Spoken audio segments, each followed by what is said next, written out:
మీరు తీసుకునే అదే మందులు, అదే నాణ్యమైన మందులు, కానీ సగం ధరకే. అవును, మెడ్ ప్లస్ బ్రాండ్స్ పై 50-80% తగ్గింపు. బేసికలీ ఎనీమియాలో కూడా రకాలు ఉంటాయి. మనకి అందరికీ జనరల్గా తెలిసింది ఒక ఎనీమియా అంటే బ్లడ్ తక్కువ ఉంటుంది అన్నారు. దాంట్లో రకాలు ఉంటాయి. ఒకటి మనం న్యూట్రిషనల్ ఎనీమియా అంటాం. అంటే మనకి ఏదైతే బ్లడ్ తయారవడానికి మనకు బాడీకి కావాలో, బేసికలీ మనకు కావాల్సిన బేసిక్ రా మెటీరియల్స్ వచ్చి iron, vitamin B12 and folic acid. ఈ 3 రా మెటీరియల్స్ కరెక్ట్ క్వాంటిటీలో బ్లడ్ మన బాడీలో ఉంటే బాడీ అది వాడుకొని బ్లడ్ తయారు చేస్తుంది.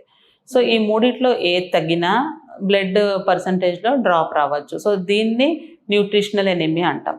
సో ఈ దేని గురించైనా తగ్గచ్చు. మనం తీసుకునే ఫుడ్లో అవి సరిపోకపోవటం వల్లనో, లేకపోతే ఫుడ్లో తీసుకుంటున్న బాడీలో అది సరిగా అబ్జార్బ్ అవ్వకపోవటం వల్లనో, లేకపోతే ఎక్సెసివ్ లాస్ అవ్వటం వల్లనో తగ్గచ్చు. సో దాన్ని న్యూట్రిషనల్ ఎనీమియా అంటాం.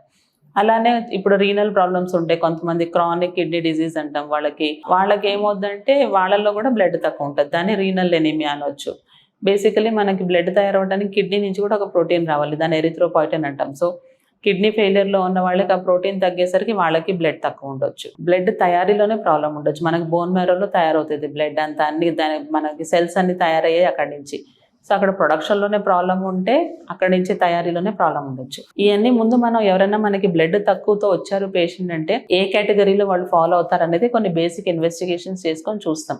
So suppose it is nutritional deficiency అని అనుకుంటే ఐరన్ డెఫిషియన్సీ ఉందా, విటమిన్ డెఫిషియన్సీ ఉందా అని చూసుకొని దాని తగ్గట్టుగా వాళ్ళని డైట్తో ఇంప్రూవ్ చేసుకోమంటాం. ప్లస్ ఈ ఐరన్ వైటమిన్ సప్లిమెంట్స్ పెట్టుకొని we follow up and then చూసుకోవాలి. యూజువల్లీ వెజిటేరియన్స్లో మేము విటమిన్ B12 డెఫిషియన్సీ చాలా చూస్తాం. బికాస్ నాన్ వెజ్ అనేది వాళ్ళు తినరు కాబట్టి విటమిన్ B12 డైట్ ద్వారా చాలా తక్కువ వస్తుంది.